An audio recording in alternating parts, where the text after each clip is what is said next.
nous allons voir ces méthodes, ces façons de réfléchir, ces concepts, ce raisonnement pour exterminer des prophètes. Vous savez, chaque fois qu'on entend des dieux prophétiques et conquérants, il y a des gens au fond d'eux qui savent que ce n'est pas eux. Qui se disent prophétiques et conquérants, c'est ce qui va se passer. C'est comme ça que la convention sera. La convention sera prophétique. On aura beaucoup de prophéties. On parle d'une jeunesse qui est remplie de prophètes et de conquérants. Il y a des gens qui déjà au fond d'eux, quand je dis prophète, ils ont déjà annulé ça. Au fond d'eux, ils disent, mais moi je vois rien. Hein. Moi d'ailleurs quand je descends, je les oublie le matin. Il y a des gens, quand je dis prophétique et prophète, ils savent au fond d'eux que c'est trop beau pour être eux. Nous avons une génération dont les voyants sont morts. Les porte-paroles ne parlent plus. Mais quand ils parlent, ils disent tout, sauf ce que Dieu a dit. Quand ils voient que quoi critiquer. On les a là avec toutes leurs habiletés prophétiques, tout ce qui est prévu déjà en eux pour qu'ils soient prophètes. Mais ils sont en train de l'utiliser de la mauvaise manière. J'aimerais juste vous dire une chose, le diable n'est pas créateur. Donc quoi que ce soit qu'il puisse faire, il a certainement imité ou a détourné l'objectif. Lorsqu'on peut tuer les prophètes, on peut les transformer en quelque chose d'autre de beaucoup plus dangereux. Vous pouvez donc rencontrer quelqu'un qui a toutes les habiletés de Dieu, toutes les habiletés prophétiques, mais qui est devenu au service du diable, il est devenu 2 fois plus dangereux. Quand vous rencontrez des prédicateurs impudiques, il est prédicateur au fond de lui, appelé pour ça, mais à cause de son art oratoire et sa capacité à convaincre, il s'est mis à convaincre toutes les jeunes filles du quartier. Il est potentiellement prophète. Mais quelqu'un a tué le prophète. Je ne veux pas faire durer les suspens. C'est un film qui fait déjà peur. Comment tuer le prophète? Merci. Première méthode, la méthode de Pharaon. Exode chapitre 1, du 7e au 22e verset. Je ne pourrai pas lire, la lecture est longue. Exode chapitre 1, du 7e au 22e verset. Dieu veut libérer le peuple d'Israël, qui était pendant longtemps en esclavage en Égypte. Alors Dieu, comme le pasteur Papicho l'a dit ici hier, a choisi cet homme appelé Moïse justement. Bon, Moïse après, c'est d'ailleurs le seul de patriarche d'Israël qui n'a pas un nom en hébreu en fait. Alors Moïse est choisi par Dieu. Mais on ne sait pas savoir lesquels de tous les enfants est Moïse. Il y a un problème qui commence. Depuis un moment, le Pharaon s'est rendu compte que le peuple d'Israël grandissait en nombre. Il a trouvé que ça devenait menaçant. S'ils deviennent plus nombreux, s'ils commencent à remplir des églises avec des conventions et qu'il n'y a plus de place, qu'ils sont tous là remplis, ils remplissent les salles, ça devient menaçant. Le peuple est devenu très menaçant par son nombre. Le nombre devenait plus grand. Alors, surtout les hommes, on a commencé à les viser.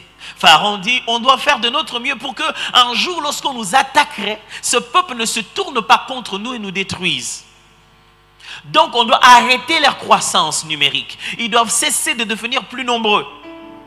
Que faire? Puisque ceux qui sont déjà forts peuvent se défendre, tuons le plus jeune. Au début, c'était même pas tuer qui était le problème. Ils ont dit, voilà ce qu'on va faire. On va leur multiplier des corvées. Ils vont bosser à mort. 3, 4, 5 shifts. Ils vont travailler comme pas possible. Ils vont travailler. Pharaon, qu'est-ce que ça a à voir entre un peuple qui est nombreux et lui faire beaucoup de travail? Tu veux réduire leur nombre ou tu veux les occuper? Premièrement, comment tuer un prophète? L'occuper.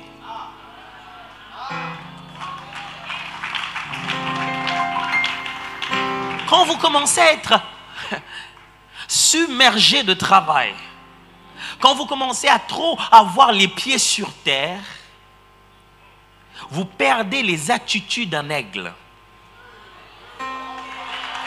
Quand vous commencez à avoir trop le pied sur terre, quand vous commencez à devenir trop conscient du système, quand vous commencez à fournir beaucoup trop d'efforts à rester comme tout le monde, quand vous commencez à poursuivre la fin du mois, quand vous voulez à tout prix en finir avec chacune de vos factures, quand vous combinez 2 jobs pour vous offrir un iPhone 8,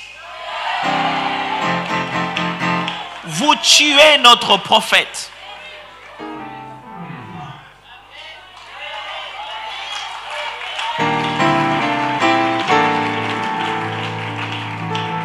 Vous ne travaillez pas dans ce McDo pour gagner de l'argent. Vous travaillez dans ce McDo pour dire à Simon qu'il est Pierre. Vous n'êtes pas en train de faire ce travail pour vous enrichir. Vous êtes positionné prophétiquement pour changer les destinées des gens par une parole divine. Et vous voulez faire 2 shifts, 3 shifts. Et le soir, vous dites, merci Seigneur Jésus, au nom de Jésus, Amen. Vous tuez. Pharaon a dit, alors commencez juste à les occuper un peu plus. Oh mais moi j'aime bien travailler, ma femme est là, elle sait que j'aime un peu trop travailler. Mais la question est pour qui tu travailles?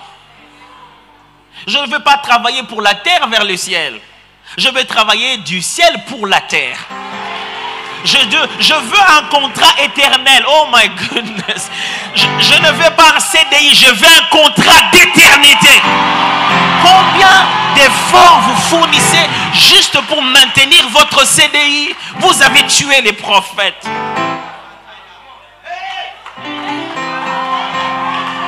Mettez-les à la course de Mastercard, mettez à la course du crédit, mettez à la course d'avoir juste une plus grosse voiture. Il y a des gens qui ont quitté un crédit pour un autre, pour une plus grosse voiture, pendant qu'ils l'ont seul. Pourquoi vous grossissez de l'espace? Ce n'est même pas pour faire des navettes et gagner des gens à Christ, mais pour avoir un peu plus d'espace pour leur orgueil. Votre orgueil est si grand que cette voiture ne suffira pas. Vous devez trouver un bus. Là, on ne te voit pas très bien. Vous savez, il y en a un à la fin du culte. Tout le monde est là en train de causer. Et puis il avait sa télécommande et sa voiture était bien garée là-bas. Puisque personne ne savait que c'était sa voiture. Il sort sa télécommande et de loin, il appuie. Et ça fait pam. Et tout le monde voit que c'est là-bas. Donc tout le monde s'est dit, à qui appartient cette belle voiture? Et donc il marche vers ça. Du coup on se rend compte, oh c'est lui le propriétaire. Et comme on aime toujours être spirituel à l'église, oh mon frère, le Seigneur t'a béni. Il dit, ah, les choses passagères, c'est là. Oh, gloire à Dieu. Il faut que je disparaisse. Vous êtes occupé à quoi? Je me suis toujours posé la question, combien de temps prennent les gens qui écrivent des WhatsApp qui, quand vous cliquez dessus, c'est écrit encore en bas, read more. Et tu cliques encore et c'est écrit, read some more. Ils ont le temps. Ils ont vraiment le temps. Vous êtes occupé à quoi? Votre série télévisée? Le diable a dit à ce jour, bombardez-leur les séries qu'ils aiment. Trouvez-leur un moyen de les occuper, de super occuper cette génération. Alors nous tuerons le prophète. Vous savez, quand les hommes deviennent occupés, ça devient difficile de faire des enfants. Ah, you didn't get that. Pharaon s'est dit, mettez les hommes au travail, ils ne pourront plus continuer la reproduction. Oh, vous n'avez pas vu combien c'était très subtil, hein? Ok. C'est-à-dire, quand vous devenez si occupé, vous n'avez plus le temps de partager votre foi. Vous avez tellement besoin de voir Dieu vous donner les $1000 que si vous ne l'avez pas encore donné, vous trouvez que Dieu n'est pas digne d'être partagé. Je ne vais pas te parler de mon Dieu parce qu'il n'a pas encore fini de faire mon problème. Quand il aura tout fait de mon problème, alors je te parlerai de mon Dieu. Comment je vais te parler? Comment, Seigneur, je leur parlerai de toi pendant que tu n'as pas encore agi dans ma vie? Oh. C'était ça le contrat? Moi, je pensais que c'est parce qu'il t'a sauvé que tu devais parler de lui. C'est ça, c'est que cette génération est en train de dire. La génération d'aujourd'hui est en train de dire, Père, j'attends encore mes promesses. Comment je leur parlerai de Dieu si tu n'as pas encore agi dans ma vie? Tu n'es pas en train de faire la publicité de Dieu. Occupez-les, occupez-les, occupez-les. Et ils cesseront d'être prophètes. J'ai une question pour vous. Qu'est-ce qui vous occupe? Qu'est-ce qui vous occupe? Pasteur, tu m'aimerais qu'on abandonne notre travail? Non, j'aimerais que vous travailliez comme prophète. Ça, c'est différent. Vous êtes tellement occupé que c'est devenu une punition. Vous êtes tellement occupé que quand vous êtes le soir, vous ne pouvez même pas parler avec Dieu. Vous êtes tellement occupé que vous passez votre vie entre les métros. Premier symptôme d'une société hyper occupée. Les hommes et les femmes se rencontrent dans des sites de rencontres. Online. Pourquoi? Il n'y a nulle part où se rencontrer. Pourquoi? Parce que la société est suroccupée qu'on se dit, j'ai pas le temps de bâtir une relation et commencer à comprendre le profil. Il m'écrit le profil, je lui écris le profil, on fait commande sur menu. Moi, je veux quelqu'un de pas colérique. T'es pas colérique? Ok. Donc, on essaie de... Les gens n'ont pas le temps de se rencontrer. N'ont pas le temps de bâtir une vraie relation. Vous êtes occupé à quoi? C'est ce qui est en train de tuer le prophète. Et puis Pharaon dit, ok, ça on dirait que ça marche pas trop bien, on réussit pas parce qu'ils ont aussi fait qu'aux girafes. On a essayé de les avoir ailleurs, mais ils ont fait tellement ces histoires, les voici dans l'église. Faisons autre chose. Il a dit, maintenant je vais être plus intentionnel, je vais tuer les enfants. Deuxième manière de tuer un prophète. Les tuer à la naissance.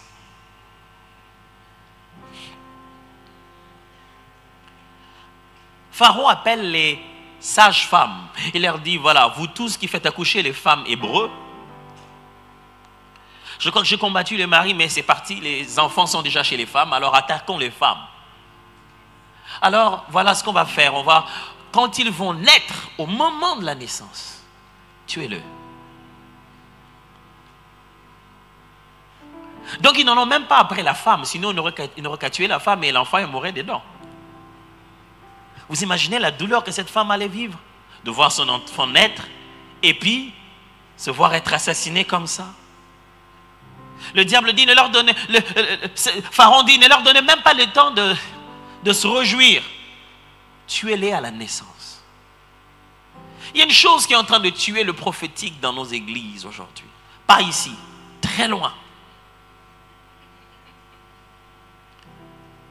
Les gens ne sont pas nés de nouveau.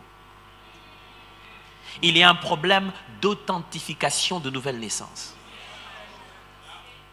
Les gens sont nés de sentiments et d'émotions, remplis des choses de la circonstance.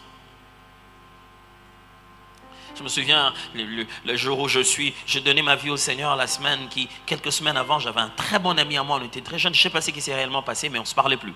On était très fâchés l'un contre l'autre. Il habitait à quelques 3 portes de chez moi. J'avais déjà entendu dire qu'il a déjà dit à tout le monde que moi, je finirais par lui demander pardon. Pourtant, c'était lui qui était fautif. Il était d'une personnalité inhabituelle. Il a déjà dit à tout le monde, c'est moi qui irais lui demander pardon. Et quelques jours avant, je connus le Seigneur. Et pendant que j'étais là, on nous enseignait sur le pardon du péché, pardonner les autres. Je dis, non, vous voulez dire que c'est moi qui dois lui demander pardon? Mais il risque d'avoir raison. Écoutez-moi, quand vous avez trop à perdre, vous n'êtes pas utile pour Dieu. Je répète, quand vous avez trop à perdre, vous n'êtes pas utile pour Dieu. Quand vous avez encore quelque chose à perdre, vous n'êtes pas utile pour Dieu. Parce qu'il aura tout le temps un combat entre ce que vous devez perdre et lui. Vous le peserez toujours entre votre réputation et votre image sur Instagram. Qu'est-ce que les followers vont dire? Et vous aurez toujours ces problèmes-là. Et il sait que le choix sera difficile parce que lui, il est invisible. Mais vos followers ont mis leur face on the book.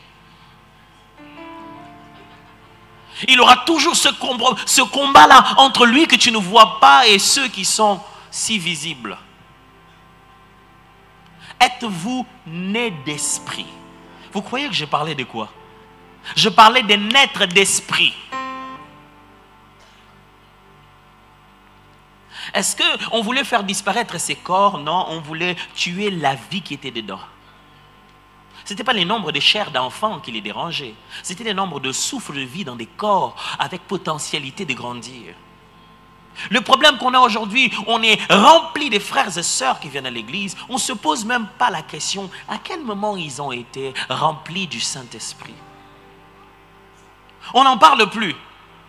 Ça doit arriver à chacun comme il faut. Comment vous pouvez être après la Pentecôte, dimanche après dimanche, 4 mois, 6 mois, 10 mois, 20 mois, 3 ans, 4 ans, 10 ans, ce frère est toujours là.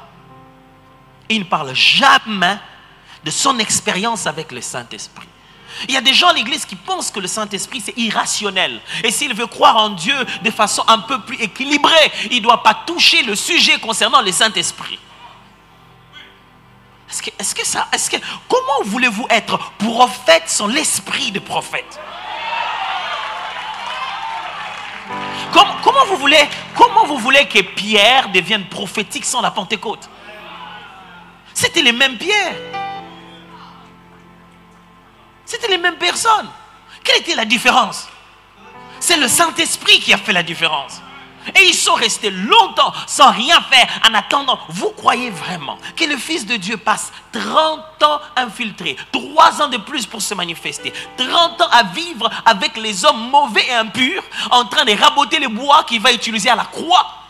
Et il est si patient à prendre 3 ans de ministère de gloire et ajouter à cela 50 jours d'attente à ses disciples pour qu'ils puissent leur donner quelque chose que les théologiens ont pris le plaisir d'appeler glossolalie. Vous trouvez combien c'est énervant? Juste leur faire attendre 50 jours pour qu'ils balbutient en langue de manière optionnelle. Pour que les jours à venir, ceux qui le veulent le fassent, ceux qui ne le veulent pas le fassent pas. Donc il aurait mis ces jeunes gens à un endroit et des flammes de langues semblables à des langues de feu sont descendues sur chacun d'entre eux. Et à partir de ce moment, ils ont commencé à parler en d'autres langues pour que plus tard, certains se décident s'ils sont pour ou d'autres se décident s'ils sont contre. Il aurait dit qu'il viendrait quelqu'un d'autre après lui qui est semblable à lui-même et qui devra le consoler. Il a donné comme signe en ce moment-là. Pierre a dit dans la maison de Corneille, il leur a été donné aussi le Saint-Esprit comme à nous. Comment il a vu? Ils se sont mis à parler en d'autres langues et toujours à prophétiser. Pour qu'après, ça devienne optionnel. Que ça fonctionne mieux en Afrique. Il y a un problème au niveau de la naissance. Ceux qui sont nés d'esprit, ça vibre dedans d'eux. Ce n'est pas au niveau de la théologie. La flamme est à l'intérieur.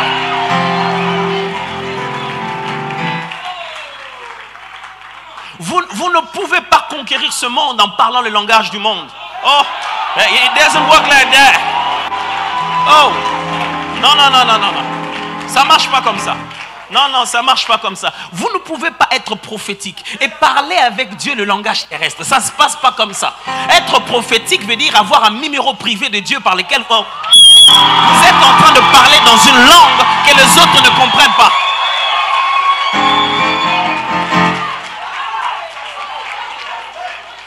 Je suis sûr que depuis que vous êtes en France, on vous rappelle que vous devez vous intégrer, apprendre la langue. Mais à l'église, vous ne vous intégrez pas. Pourquoi vous ne vous intégrez pas à l'église? Ici, on parle Rebo Chatalabayi et Grabadebo Shama.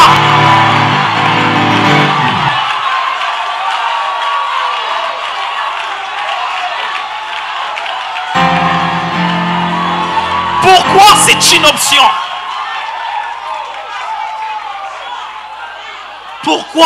Pourquoi c'est une option? Paul parle, il dit, que ferai-je donc? Je parlerai en langue d'abord, je prierai en esprit et avec intelligence. Justement, les théologiens nous ont appris que lorsqu'un texte doit être interprété, l'ordre dans la manière de citer les choses démontre l'importance. Il n'a pas dit que ferai-je? Je prierai en intelligence et je prierai par l'esprit. Non, il a dit je prierai d'abord par l'esprit et je prierai après avec intelligence. Et j'ai tout le temps cette histoire-là où les gens me disent, pasteur, je n'arrive plus à prier ces derniers temps. Tu veux dire, tu n'arrives plus à formuler des phrases en français, c'est ça?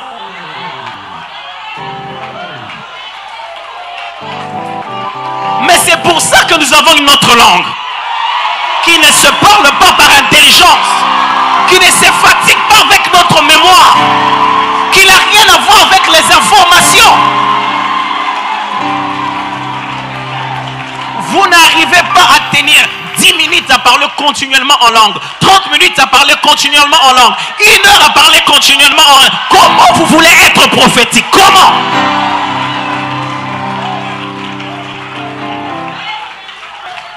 Vous voulez tuer un prophète? Tuez-le au niveau de la naissance. Vous savez, c'est plus facile encore d'avoir quelqu'un qui est nefougueux dans les choses de Dieu, qu'il faut commencer par l'enseignement à orienter, que d'avoir quelqu'un qui est né rationnel dans les choses de Dieu et commencer à l'aider à comprendre que la parole de Dieu n'est pas une science, mais une relation. Vous savez, si la parole de Dieu était une science, la Bible allait être systématique. Premier livre, livre de l'introduction à la foi chrétienne. Deuxième livre, livre du mariage. Troisième livre, mais quand vous voulez dire une chose dans la parole de Dieu, vous devez aller partout. Pourquoi? Parce que ce n'est pas un livre systématique, c'est une introduction d'une personne. Quand quelqu'un commence à vous parler, il ne dit pas, premièrement, je m'appelle Atoms, deuxièmement, je suis né, troisièmement, maintenant que nous voulons parler, je vais te parler. Non, ça ne se parle pas comme ça. Quand on parle avec quelqu'un, on touche tout et partout. Parce que la Bible n'est pas une religion, mais une relation. C'est Dieu qui révèle sa personne. Non, mon problème avec toi, c'est que tu maîtrises trop les choses de Dieu. Tu as trop à perdre à parler en langue. Pour qui ils vont me prendre? Et bon, c'est bizarre de faire ça. J'en ai entendu même un autre dire, mais je vais bien parler, mais qu'il faut que la prière chauffe. Est-ce que vous... J'ai l'impression que vous ne parlez pas français pendant l'été. Parce qu'à ce moment, les chauffages ne marchent pas. Alors, vous chauffez votre chauffage en hiver avant de parler français? Pourquoi vous voulez qu'on chauffe quoi? Pour parler une langue de ce que tu as à l'intérieur. Bon. On vous avait dit qu'il y avait un groupe de louanges à la Pentecôte? Ou dans la chambre de Pierre, quand il était en extase, les gens jouaient une musique en sourdine?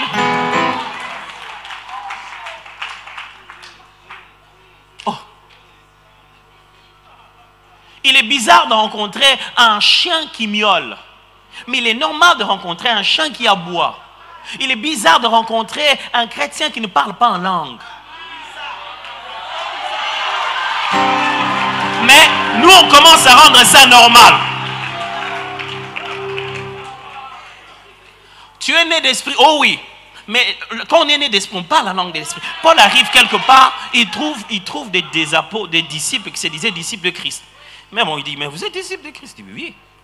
Avez-vous reçu le Saint-Esprit quand vous avez été baptisé? J'aime bien la réponse. Il dit, oh, on n'a jamais entendu parler d'un certain Saint-Esprit. C'est-à-dire que leur langage était incertain. Il dit, il existerait, bon, peut-être parce que en grec, ça sonnait comme un souffle saint, un vent saint. C'est comme si on leur a dit, vous avez entendu parler du vent saint? Vent. Au début, quelle est cette histoire de... C'est quoi, toi, tu as reçu le vent? Non, non. Ils se sont checkés, ils ont dit, non, non, non, on n'a jamais entendu parler de ça. Dit, oh, mais de quel baptême avez-vous été baptisé? Parce que le baptême dont je parle ici, il est multidimensionnel. Quand on doit vous faire entrer dans l'eau, on vous fait aussi entrer dans une alliance qui vous permet d'avoir des habiletés de l'esprit. Qu'est-ce que vous avez reçu? On dirait que ce qu'on vous a donné, ce n'est pas le package. Parce qu'il y a une expérience de baptême qui est continuelle, qui a plusieurs étapes. Vous, on dirait que vous n'avez pas reçu le bon. C'est lequel? D'une main, nous, on a été baptisés, on a reçu le baptême des gens. Oh non, Jean, il a baptisé pour la repentance. Il s'est mis à les renseigner. Mon frère, ce n'est pas votre faute de foi, c'est l'enseignement. Quand on commence à parler du Saint-Esprit à l'église, on passe directement à la démonstration. Parlez-nous du Saint-Esprit. Et Paul, après avoir expliqué cela, il leur a imposé les mains. Ils ont reçu le Saint-Esprit. Ils se sont mis à parler en langue et à prophétiser, comme le jour de la Pentecôte. Ils n'ont pas reçu un Saint-Esprit de pays développés ou sous-développés. Ils n'ont pas reçu un Saint-Esprit du XXIe siècle avec quelques adaptations du milieu. Le même du jour de la Pentecôte. Le même de la maison de Corneille. Était exactement le même Ce jour-là, pour ce disciple d'Antioche, c'est au niveau de la naissance. Est-ce que tu nous fréquentes ou tu es né de Dieu? Est-ce que tu nous fréquentes ou tu es né de Dieu? Parce que là dehors, pour faire la conquête, vous devez garder un contact permanent avec le pays qui vous envoie. Vous êtes un ambassadeur. Quand vous perdez le contact, vous vous perdez. Lisez les livres d'Exode. Moïse va, il va dire à Pharaon, Dieu a dit ceci, a dit ceci. Pharaon dit, allez, il rentre. Il dit, mais Seigneur, tu m'as dit d'aller mais toi tu ne les as pas libérés. Tous les 10 premiers, même jusqu'aux 12 premiers chapitres de Moïse, c'est rempli de l'Éternel dit à Moïse, l'Éternel dit à Moïse, l'Éternel dit à Moïse. Vous imaginez qu'il ait perdu ça. Il allait dire à Pharaon, cette fois-ci il y aura des sauterelles. Et puis après ça n'a rien fait. Et puis lui il est fâché, il n'a plus de contact pour savoir quel est le prochain plaid. Il ne pouvait plus l'entendre parce qu'il n'avait plus cette habilité. Quand nous voyons quelqu'un avec une infirmité, nous sommes désolés.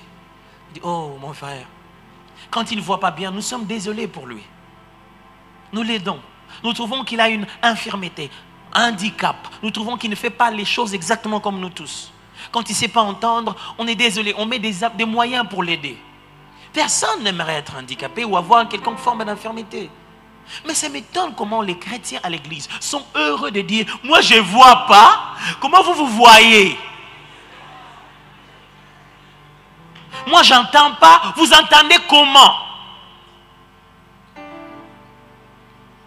Comment les gens se réjouissent de leur handicap spirituel? Ils en font même la promotion. Ah, moi, vos choses là, moi, je ne vois pas. Quelles nos choses? Moi, je ne les ai pas inventées, je les ai trouvées. Je n'ai pas créé ça. Il n'y a pas de nos choses. Les choses sont pour ceux à qui la promesse a été donnée depuis là-bas. Mais comment voulez-vous être prophète sans être né d'esprit? Pharaon sait ça. Il dit troubler leur naissance, qu'ils naissent d'émotions et non pas d'esprit. Troubler leur naissance. Si au niveau de la naissance, vous pouvez les abattre là, vous les aurez. Oh my goodness. C'était le point 1. C'est déjà fini. Et l'heure est déjà partie. Je ne peux pas quitter cette chaire sans au moins vous parler de la deuxième méthode. Non, je n'étais qu'à la première méthode. Mais dans la première méthode, il y a 2 moyens. J'étais seulement dans la méthode de Pharaon. Et j'ai donné 2 moyens par lesquels Pharaon tue les prophètes. Ça va? Vous êtes perdus? Les méthodes auront le titre de quelqu'un. C'est à l'intérieur de ces méthodes que vous allez voir des ramifications. Voilà, là c'est clair. Deuxième méthode. La méthode de Delilah. On dirait que vous la connaissez, celle-là. Juge chapitre 16, versets 5 à 10. Comme je vous ai dit, je ne pourrais pas vraiment lire pour qu'on gagne un peu en temps. Pharaon, plutôt, ici on parle de Samson. Samson, un enfant va de naître, il avait déjà des grandes promesses. L'ange est venu pour annoncer que cet enfant sera différent. Sa femme, sa mère a commencé à avoir cette obligation, cette consécration. Elle ne pouvait pas prendre de vin. L'enfant à l'intérieur devait déjà être à Dieu. Quand il est né, il commence à délivrer son peuple, un homme puissant. Mais puissant, mais avec beaucoup d'autres faiblesses. Il a commencé à aller, on commence à la retrouver chez des prostituées. La Bible commence à dire qu'il aima une jeune fille. Il aima une jeune fille. Ailleurs. Qui n'était pas prévu. S'appelait Delilah. Et elle a commencé à entretenir une relation avec Samson. Et les princes des Philistins sont allés le voir en disant, si tu peux juste nous dire le secret de sa force, et puis voilà, nous on va te donner beaucoup d'argent. Elle a accepté le deal. Elle a commencé à déranger Samson avec ça. Samson a fait plusieurs blagues. J'ai jamais compris pourquoi Samson ne pouvait pas se rendre compte que chaque fois qu'il faisait ce que Delilah lui demandait, après les Philistins venaient. Pourquoi il est le seul à ne pas voir ça? Oui, c'est ce qu'on s'est dit tous. Pourquoi tu n'es pas le seul à voir ça? Pourquoi tu es le seul à ne pas voir ça? Samson était là et donc, il y avait cette dame Delilah qui entrait dans sa vie et qui a complètement tué le prophète.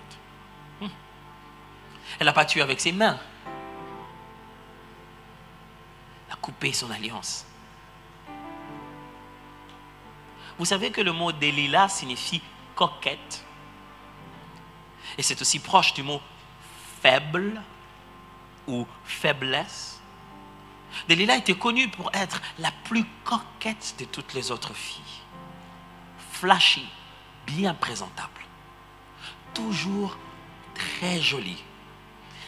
Attirante. Non, le mot de nos jours, c'est séduisante. Non, c'est pas séduisante, c'est fashion, c'est sexy.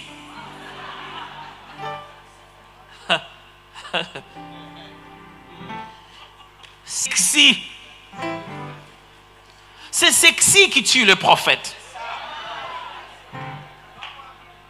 Parce que dès que tu commences à parler, je ne sais plus où regarder. Tu veux me parler de Dieu, mais moi je me dis, Seigneur, protège-moi de la tentation. Hein.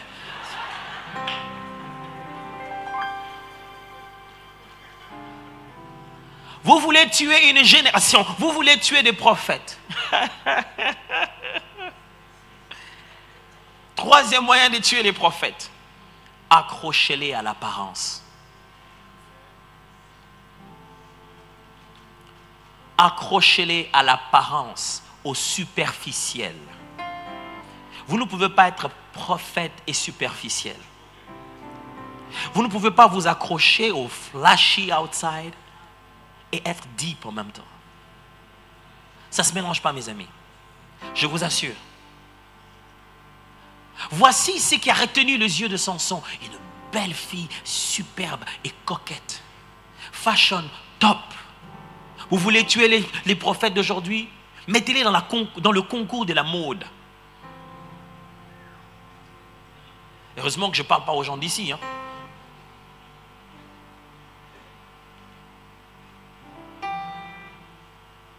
Il est prêt d'abord à s'habiller comme tout le monde. Et il dit, le message est à l'intérieur, c'est le Seigneur qui fait le reste.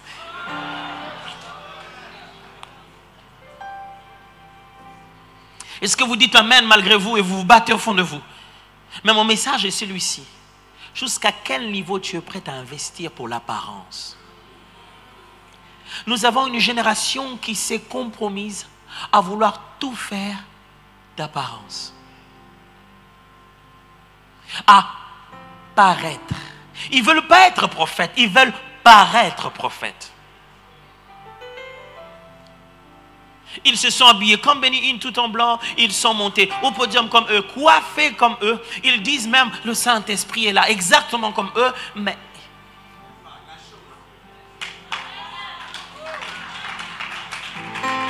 je suis toujours très étonné quand je viens chez moi. Je mets là, je regarde les jeunes. Je me dis, quand est-ce que les jeunes vont prêcher?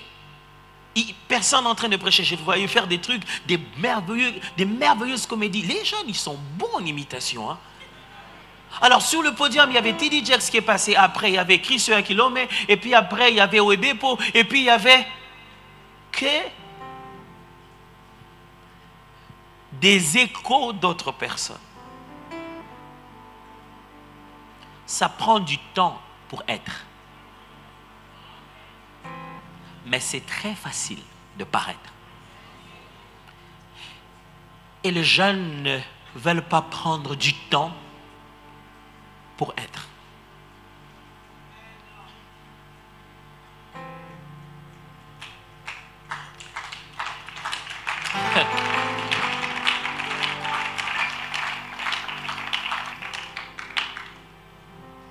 Paraître dans leurs relations, leurs choix. Vous voyez un frère qui a la chose de Dieu, appelé par Dieu, vous sentez que cet homme a quelque chose. Mais un bon matin, toujours, j'aime bien comme le pasteur Papi, tu vas me le dire, il a dit 2 personnes, un jour vous diront qu'ils n'ont jamais rien dit, qu'ils n'ont jamais été là. Ce sera le diable qui dira, c'était pas moi. Ce sera le Saint-Esprit qui te dira, c'était pas moi non plus. Parce qu'il y a des gens qui disent, le Saint-Esprit m'a dit, oh, c'était pas le Saint-Esprit. Rempli de choses de Dieu, convaincu. Il a l'appel, on veut même faire de lui quelqu'un ici à l'église. On pense qu'on peut investir en lui un bon matin. Il dit que c'est le Saint-Esprit qui l'a convaincu d'aimer cette sœur-là. Et nous nous disons, pourquoi il est le seul à ne pas voir que celle-là va le tuer? Si tu es une flamme, tu ne dois pas te marier avec de l'eau.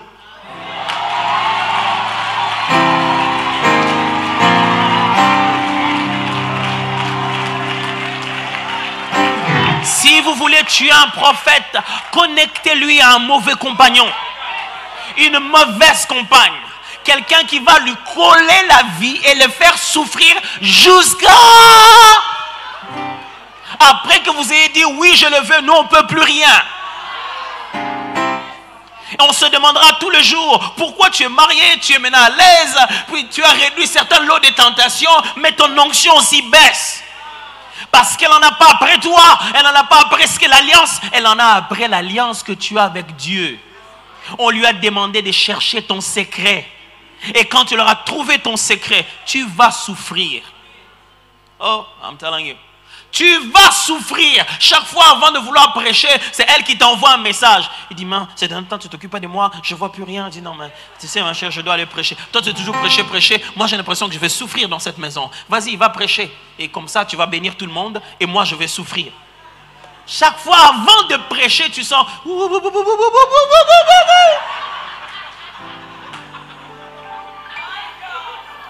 Et elle sait comment t'énerver. Mais pourquoi tu l'as choisie? Elle était coquette. Elle était la plus belle de toutes les femmes.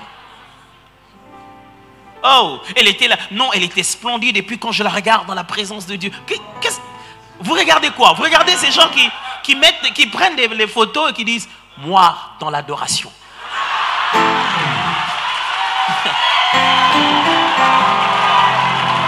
Je voudrais dire à un prophète, j'aimerais dire à un prophète, à une prophétesse, débarrasse-toi de cette relation qui est en train de tuer le prophétique qui est dedans de toi.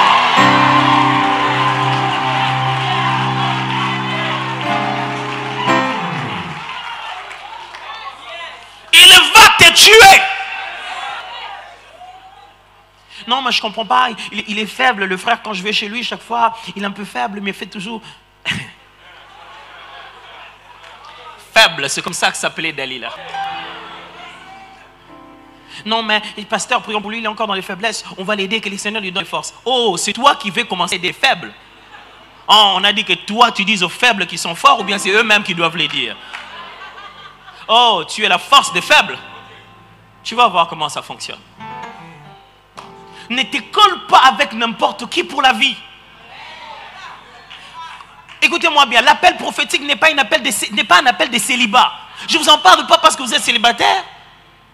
Comme ça, je trouverais que c'est une justification valable. Le jour où vous deviendrez marié, vous ne pourrez plus être prophétique. Vous croyez que c'est pour ça qu'on vous enseigne ça? Non. C'est pour que marié, père des enfants. J'ai 4 enfants. Mais ça ne m'empêche pas de savoir quand le ciel s'ouvre.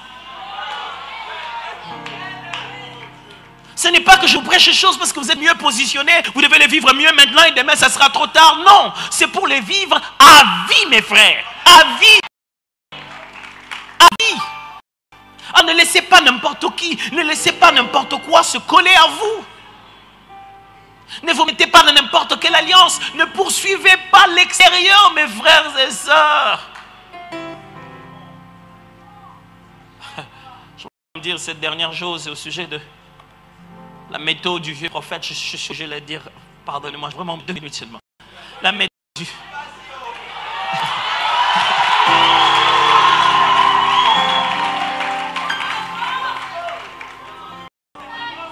Dites ça quand les pasteurs Papicho me grondent.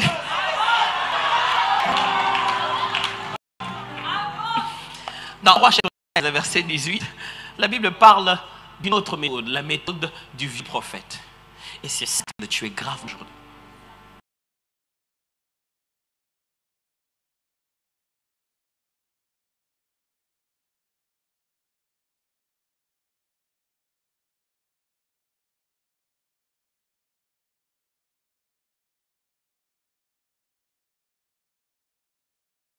le rencontres, tu rencontres Dieu en même temps. Tu sens que lui et Dieu partagent le même espace. Tu es dans sa présence, tu sens que je suis devant l'homme de Dieu. Et cet homme de Dieu a reçu une mission. Il est descendu, il a prophétisé. Il a parlé puissamment quand il était en route. Les fils du vieux prophète sont allés le voir, le vieux prophète qui habitait à Bethel. Ils ont dit, l'homme de Dieu qui a fait toutes ces choses, il est là, non loin de nous. Il est où? Il a saint son cheval, il est allé le chercher, il est allé le voir. Le gars, il était fatigué, complètement par terre, là, sous un arbre. Il a dit, c'est toi l'homme de Dieu qui a prophétisé là-bas? Il dit, oui, c'est moi. Il dit, viens chez moi, on va aller manger. Mais ce jeune homme avait reçu de la part de Dieu l'ordre de ni manger, ni s'arrêter, ni dormir chez qui que ce soit dans cette contrée-là. Et il lui dit à cet homme, non, même si tu m'appelais chez toi, il venait de le dire déjà au roi, hein, parce que le roi lui avait proposé la même chose, et il a dit ça. Même si tu me donnes à manger, je ne priverai pas, je ne boirai pas, je ne mangerai pas. Les seigneurs m'a dit de ne jamais rien manger. Quand il a dit que c'était les seigneurs qui lui a dit et tout cela, le prophète lui dit, moi aussi je suis prophète. Vous voyez? Vous regardez des garnisons, des gens qui se mélangent en prophètes. Mais tu dis, le prophète c'est lui, lui, lui. Les autres ce sont des vieux prophètes. Mais il s'échauffe sous sa flamme. Il dit, ah, moi aussi je suis prophète. Et Dieu m'a dit qu'il faut que tu aies mangé. Le jeune homme dit, ok, mon vieux. Lui quand même il est vieux, il a de l'expérience. Il est allé. Ils sont allés à la maison. Ils ont commencé à manger. Quand ils mangeaient, la Bible dit, la parole de l'Éternel fut donnée au vieux prophète. C'est lui qui dit, ainsi parle l'Éternel. Il dit, puisque tu n'as pas respecté ce que je te dis, voici tu mourras. J'imagine ce jeune homme en train de regarder ces vieux. Et s'il venait de mon autre côté, il a dit, mon vieux, c'est quoi même? Vous imaginez, qu'est-ce qu'il devait dire à ce vieux prophète? Pourquoi tu m'as fait ça? Pourquoi tu m'as fait ça? Je me suis toujours posé la question. Le prophète l'a menti parce que le Seigneur lui a demandé de l'éprouver. Qu'est-ce qui s'est passé à ce moment-là?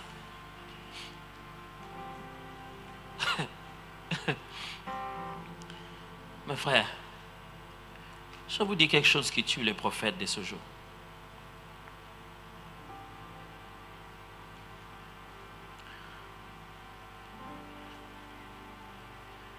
Ça s'appelle l'épreuve du caractère.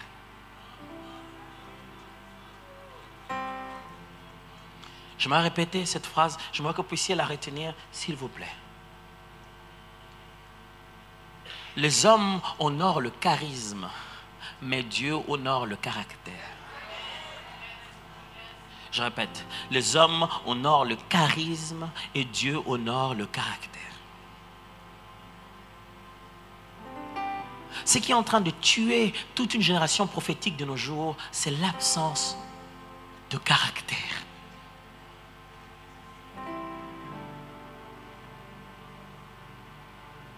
Ils veulent plus devenir des stars. Ils veulent plus devenir connectés à tout le monde.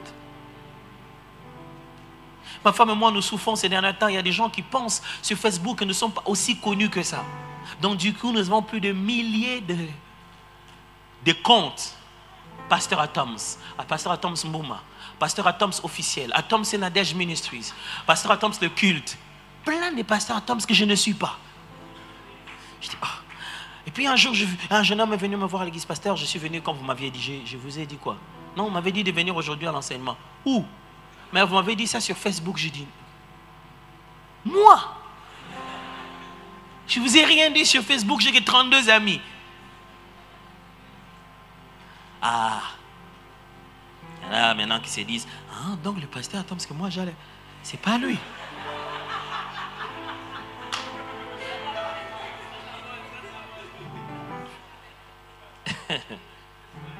Prophète, si Dieu t'a parlé, voici la première habilité d'un prophète. Ce n'est pas sa capacité à parler, mais à écouter.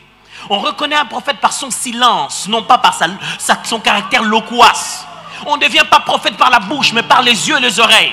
J'ai renversé d'ailleurs. Prophète, Dieu t'a parlé, tais-toi.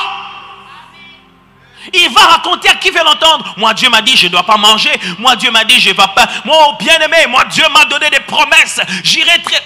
Tais-toi avec ça.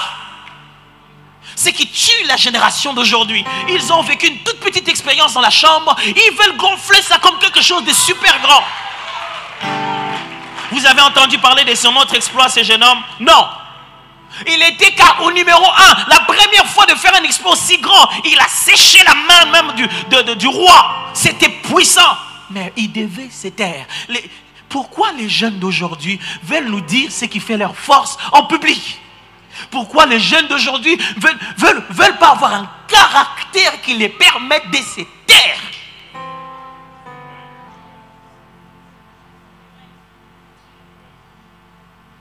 Mon frère, vous voulez apprendre à être un prophète? Taisez-vous jusqu'à ce qu'il parle. Alors on saura quand il a parlé. Sinon quand vous parlez trop, on ne sait pas quand c'est lui ou quand c'est vous. Il y avait un problème de caractère dans ce jeune homme. Il ne savait pas tenir sur ce que Dieu a dit. Écoutez-moi bien, ne vous fiez pas à l'expérience des aînés. Fiez-vous d'abord à l'alliance avec Dieu.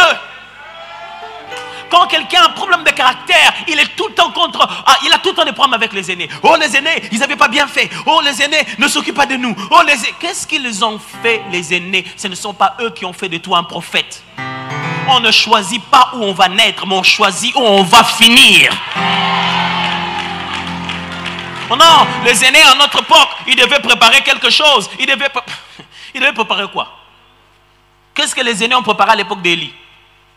Quel exemple on leur a laissé? Il y a des générations à qui on ne laisse rien et du coup qui émergent. Oh. Il y a un problème avec la génération d'aujourd'hui. On est en train de tuer les prophètes à cause du caractère. On ne partage pas en public ses alliances secrètes. Ce jeune homme se met à dire, non, moi Dieu m'a dit, je ne mange pas. Moi Dieu m'a dit, Dieu t'a dit, hein? Ceux à qui Dieu parle n'ont pas toujours l'habitude de dire Dieu m'a dit.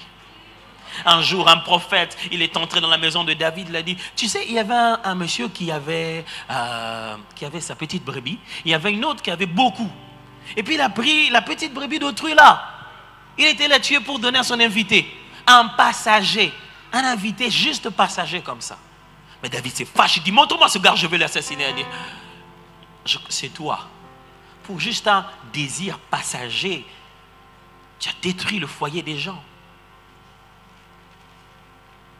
Si vous vous taisez sur Facebook, Dieu vous fera parler aux nations.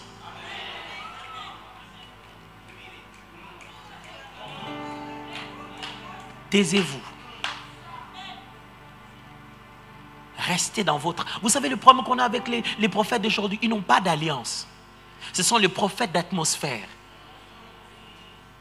Quand je suis venu ici, je ne suis pas venu en attendant quand est-ce que ça va jouer beaucoup pour que je voie. Je suis venu en voyant. Si vous voulez qu'on fasse ça maintenant, on va le faire maintenant. L'un après l'autre jusqu'à la fin. Parce que c'est à l'intérieur. Je ne peux pas marcher ici sans me rassurer de mon alliance. C'est comme ça qu'il faut travailler dans la vie, mes frères et sœurs. Pas en vous disant, les climats, il n'y a pas de climat favorable. Ton monde doit être à l'intérieur. Tu dois le porter comme une arche. Il n'y en a pas. Paul disait, favorable ou non favorable, c'est avec moi que je vais porter l'évangile. Pourquoi? Parce que je sais quand il a dit ne mange pas, je sais quand il a dit ne va pas chez quelqu'un, je n'ai pas besoin de vous dire, oh frère, vous savez, moi je ne mange pas ces derniers temps. Pourquoi il y a des gens qui jeûnent et nous tous on sait? Photo, moi à Mangengenge. C'est une montagne où les gens vont beaucoup prier. Mes heures dans la présence de Dieu. Comment tu as pris des photos de toi dans la présence de Dieu? Frère, vous ne pouvez pas, écoutez-moi bien, vous ne pouvez pas manipuler le sacré sans le secret.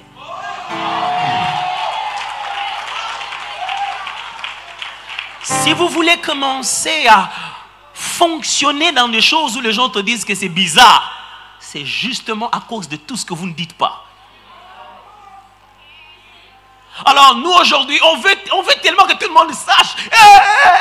Je suis arrivé là directement, j'ai vu et je lui ai parlé. Je suis entré un jour dans une maison, je priais avec eux. Je priais, j'ai amené deux jeunes autres que j'encadrais et tout, on priait avec. Et puis j'ai eu une vision, j'ai vu un homme très élevé et je l'ai vu en train de faire quelque chose avec cette famille, blablabla. Je l'ai raconté, j'aurais dit voilà, je connais quelqu'un, je vois quelqu'un qui est comme ça. J'ai donné toutes les descriptions sauf le nom. À la fin, ils sont allés témoigner aux gens qui étaient avec moi. Ils ont dit, mais c'est un tel.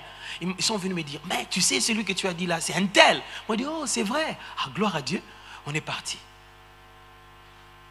J'aurais dit, quand vous allez chez les gens, vous n'êtes pas obligé de raconter tous les noms. Il y a des gens qui ne doivent pas savoir que vous les savez. Et quand ils savent que vous le savez, vous devenez dangereux. Qui vous a dit que moi, je ne savais pas que c'était lui? On veut le prophétique informatif. Celui qui détient beaucoup d'informations. On ne veut pas manipuler la révélation. La révélation demande le secret, mes frères et sœurs. Alors, s'il faut que vous enleviez quelque chose sur Facebook, allez enlever.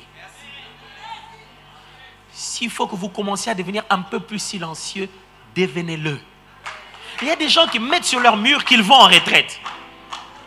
J'aimerais dire à tout le monde que pendant un moment, je ne serai pas en ligne parce que je vais aller en prière.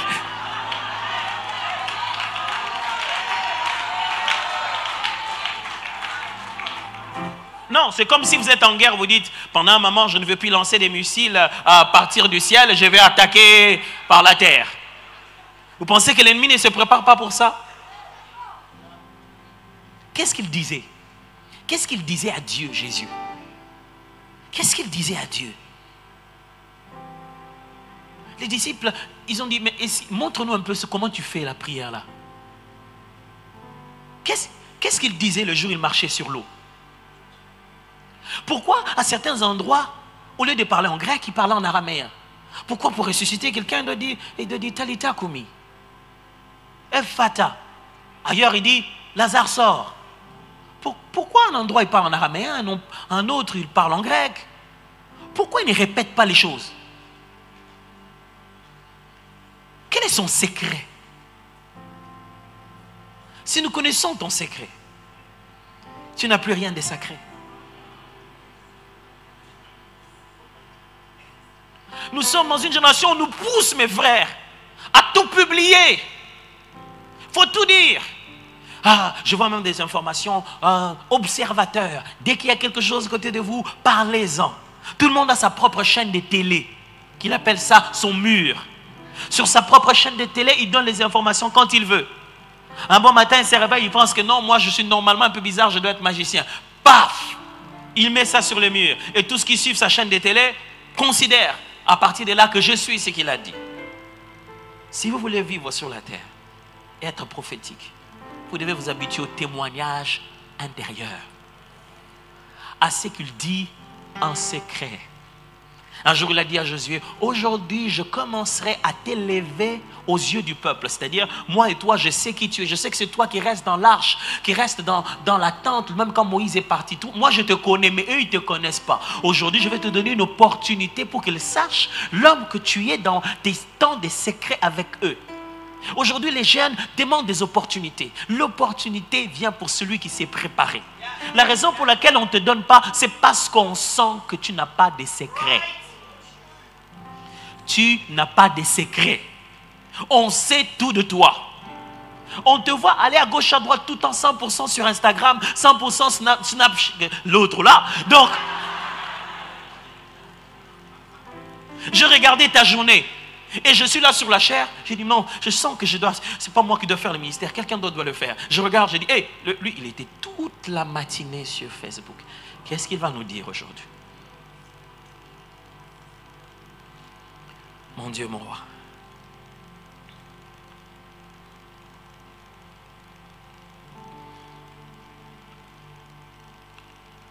Regarde comment on nous tue, regarde comment on nous assassine.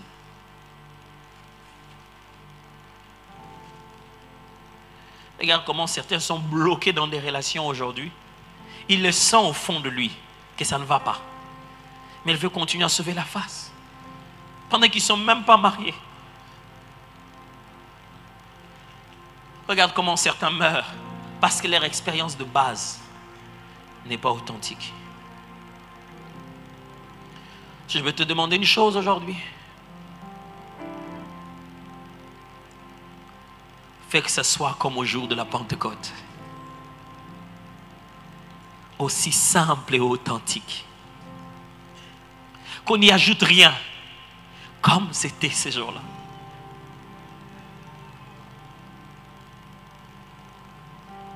Mon Dieu, je te prie. Vois leurs menaces. Vois leur stratégie. Vois leur façon d'appréhender la chose. Ils ont mis des choses dans tous les sens. Je n'ai même pas eu l'occasion de parler de comment ils tuent les visions de gens par la pornographie. Ils imposent dans leur tête des images qui les empêchent de voir spirituellement. Ils tuent leurs yeux. Ils les assassinent par toutes sortes d'images inutiles. Ils leur disent que ce sont juste des effets spéciaux. C'est juste Halloween. Juste pour tuer leur perception spirituelle. Afin qu'ils cessent d'être de voyants. Moi, je sais que je suis dans une génération de ceux qui ont la vision de l'Éternel. Qui voient au-delà des apparences. Qui regardent là où Dieu sonde. Qui font un tour avec Dieu dans le conseil divin. Des amis de El Elyon qui voient tout de très haut. Ils sont là. Merci d'être mort, afin que tous ceux qui sont morts par toi ressuscitent. Je déclare ce midi, tous les prophètes tués sont ressuscités. La Bible déclare, quand il est mort à la croix de Golgotha, on a vu se promener dans les rues de Jérusalem des personnes qu'on reconnaissait être mortes. À cause de ta mort. Qu'une jeune sœur qui était morte dans le prophétique, on la retrouve sur terrain. Alléluia. Qu'un jeune frère était mort dans le prophétique, une dame, un papa, une maman, quelqu'un qui était mort, à cause de ta mort, revienne à la vie. Une génération qui était tuée ressuscite. Je ne me trompe pas. Ils nous avaient tués. Je ne me trompe pas. Je ne vais pas me voiler la face. Ils nous ont bien eu. Mais gloire soit rendue à Dieu. À cause de la mort de la croix. Peut-être que vous êtes ici ce matin et que vous ne connaissez même pas cette expérience avec Jésus. Vous me dites, pasteur, moi c'est au niveau de la naissance. C'est là que j'ai un problème. J'ai un problème au niveau de la naissance. Levez-vous seulement là où vous êtes spontanément. Je ne vais pas trop expliquer, vous dites, c'est au niveau de la naissance que j'ai un problème. Christ, je ne le connais pas, et mes premiers pas dans la foi étaient religieux. Cette expérience dont tout le monde parle là, de Jésus là. Levez-vous seulement spontanément là où vous êtes, je vais prier pour vous. Je refuse que quelqu'un puisse avorter sa destinée.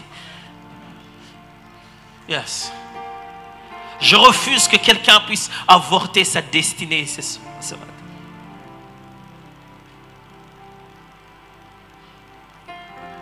Je déclare pour vous que vous êtes au lieu de rendez-vous.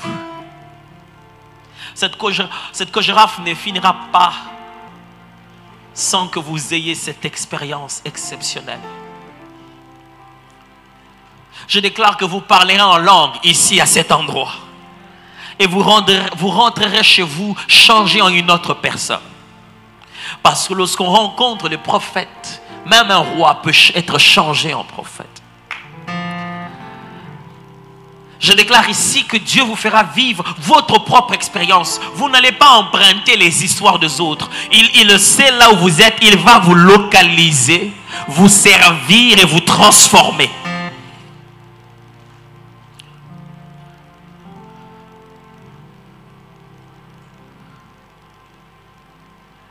Génération prophétique conquérante, émerge.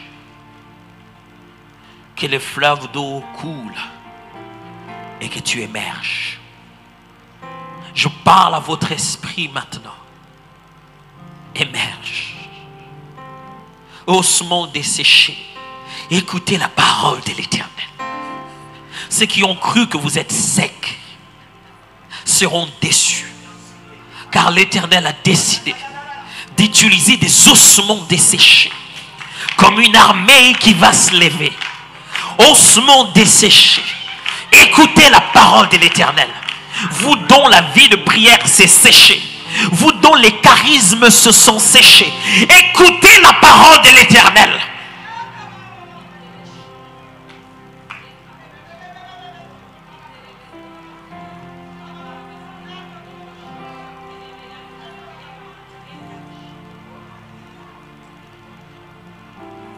Vous dont le parler en langue a séché, vous dont les visions ont séché, vous dont la vie de prière a séché à cause des occupations, ossements desséchés, écoutez la parole de l'Éternel.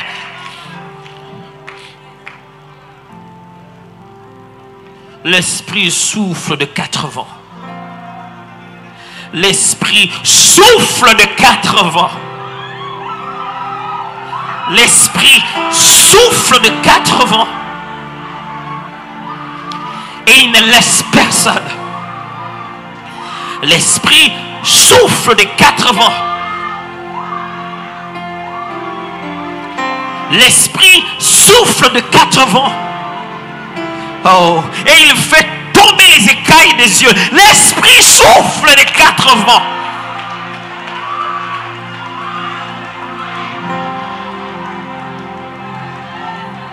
Que les prophètes redeviennent prophètes. Que les prophètes redeviennent prophètes. Que les prophètes redeviennent prophètes. Que les prophètes redeviennent prophètes. Que les prophètes redeviennent prophètes.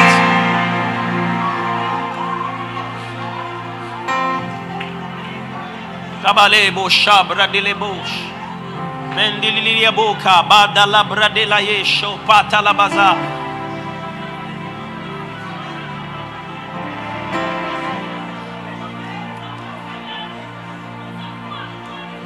Alléluia, alléluia.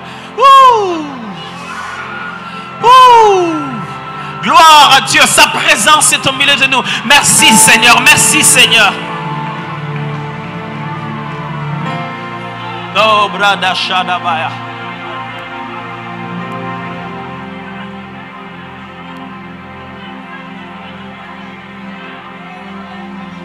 Ababa shadalababa. Baba bash. Brada la bosha talabaya babosh.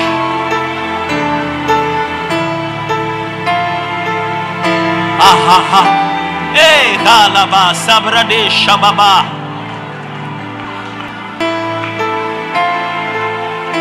Il y a de l'eau qui coule ce matin. Il y a de l'eau qui coule. Celui qui est assoiffé a de quoi remplir son esprit.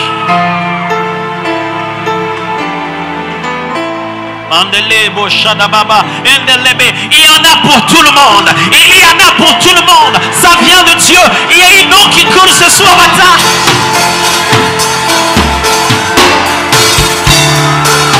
Nous t'attendons. Nous t'attendons. Nous ne sommes pas pressés. Nous t'attendons.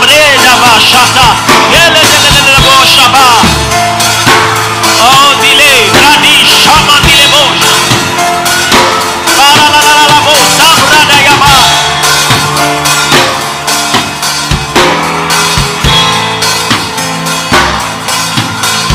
Shut up.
garder nos mains levées pendant que cette petite mélodie sera en train de continuer.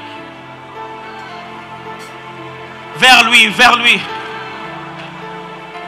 Je n'ai pas reçu ce mandat de faire le service ce matin, mais vers lui, vers lui. Il veut juste qu'on se tourne vers lui. Il veut qu'on puisse tous là à la source.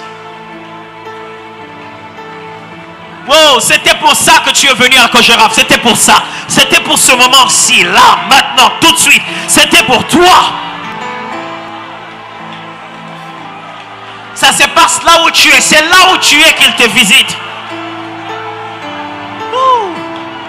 Il sait que tu es venu assoiffé. C'est là où tu es qu'il est en train de te visiter. Il sait que tu es venu déterminé. Ça se passe à l'intérieur de toi. Ça se passe à l'intérieur de toi. C'est là qu'il te rend vainqueur contre cette faiblesse. C'est là qu'il te rend vainqueur contre cette faiblesse. Tu ne tomberas plus.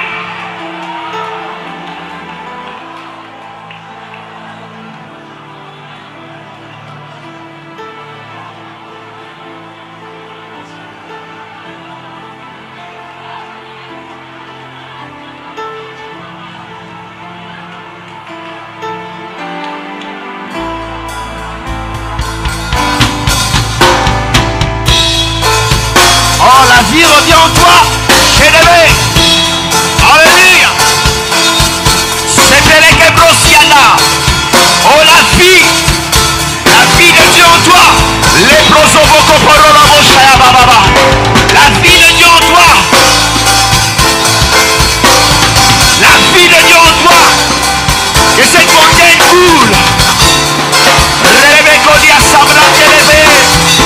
Oh, Nebrosidia Randele de Boschebre. Llega la rugada, la ragada.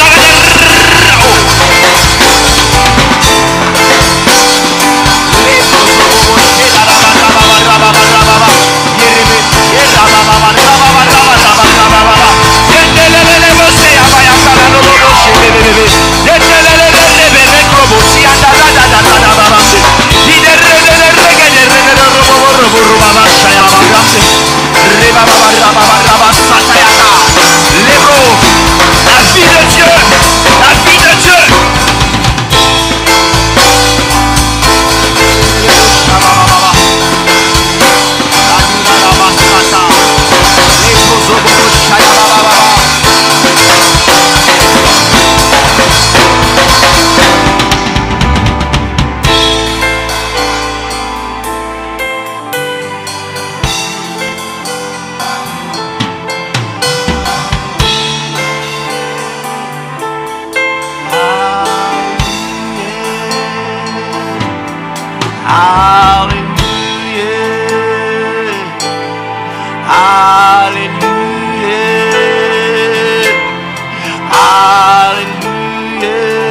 Baba